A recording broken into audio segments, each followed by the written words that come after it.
예, 질의에 앞서서 우선 그 경기도 도시주택실의 그 도시와 주택 분야에서의 어떤 노고에 감사를 드립니다.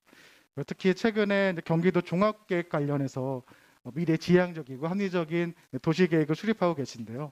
그 부분에 대해서도 경기연구원과 함께 되게 감사의 말씀을 드리겠습니다. 그럼에도 불구하고 제가 오늘 질의 드리고자 하는 내용은 경기도가 도시계획의 어떤 권한과 그 실행력을 강화해야 된다는 좀 말씀을 드리고 싶습니다. 아시다시피 경기도는 그 도시계획 체계가 조금 특별합니다. 국토기본법과 그다음 국토계획법 크게 두 개 틀이 있는데요. 국토기본법에서는 국토종합계획이 있고 수도권 정비계획이 있고 그리고 그 아래 경기도 종합계획이 있습니다. 그리고 국토계획법에는 수도권 광역도시계획과 여기서 조금 차이가 납니다.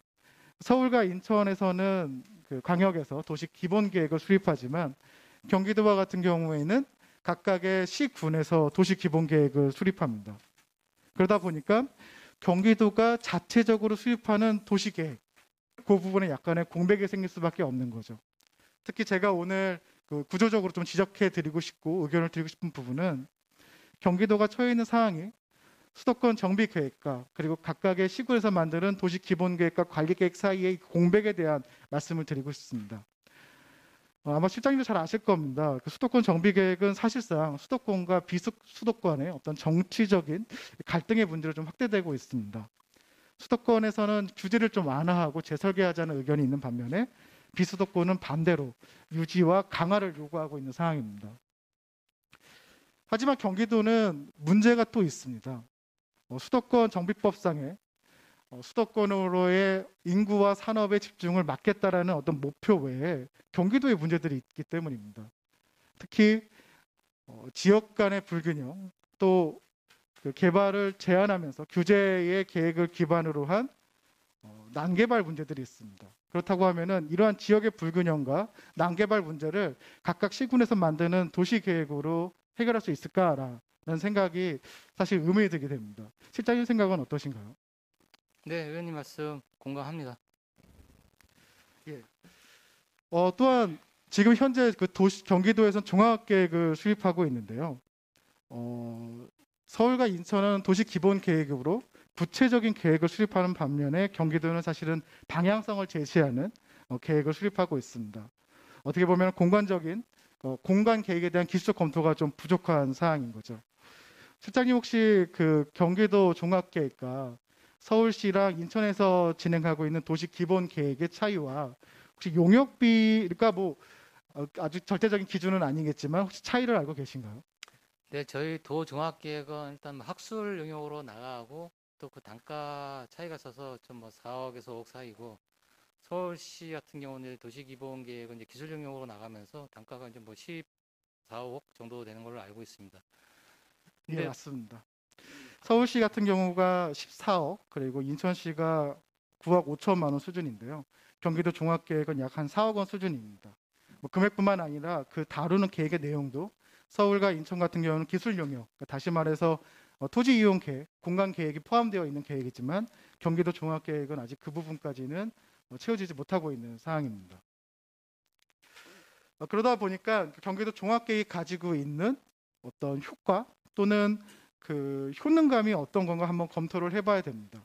과연 경기도 종합계획에서 수립한 문제의식과 수립한 내용을 각각의 시군에서 따를 수 있는 것인지, 그리고 그들로 각각의 시군 기초단체로 하여금 경기 종합계획을 이행하게 만들 수 있는 어떤 강제력이 있는 것인지에 대한 조금 검토가 필요할 것 같습니다.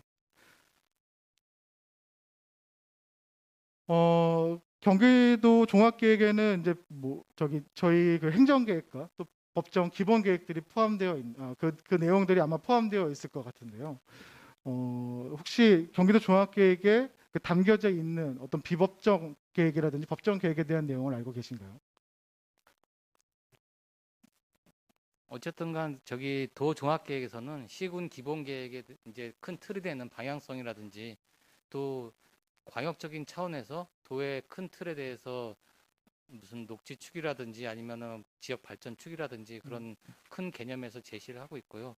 시군에서 기본 계획을 세울 때 저희 도에서 이제 도시계획 심의에서 이제 검토를 받게 되어 있는데요. 심의를 받게 되어 있는데 도 종합계획의 큰 틀에서 좀 가이드에 맞게 좀 되도록 저희가 좀 어떻게 보면 심의를 그쪽으로 유도를 하고 있습니다. 이제 심의라는 과정을 통해서 또 그 종합계획을 틀이란 걸 통해서 경기도가 많은 노력을 하고 있는 걸로 알고 있습니다. 하지만 저는 이러한 경기도 종합계획의 어떤 권한을 좀 확대하고 경기연구원의 역할도 확대해야 될 필요성이 있다고 보고요. 서울과 같은 경우에는 그 도시 기본 계획 내에 자치구를 묶어서 이제 생활권 계획으로 확대하고 있습니다. 경기도도 이제 권역별로 나눠서 그 계획, 세부적인 계획들을 수립하고 있는데요. 경기도가 지금까지 수도권 정비 계획과 그 각 시군의 도시 기본 계획 사이에서 놓쳤던 부분, 그리고 경기도에서 해야 될 일들이 이 종합 계획 내에 포함돼서 함께 만들어졌으면 하는 바람입니다. 마지막으로 좀 내용을 정리해 보도록 하겠습니다. 우선 그 경기도의 도시 계획이 각 시군의 그 도시 기본 계획과 도시 관리 계획에 명확한 지침이 되고 통합적인 관리가 필요합니다.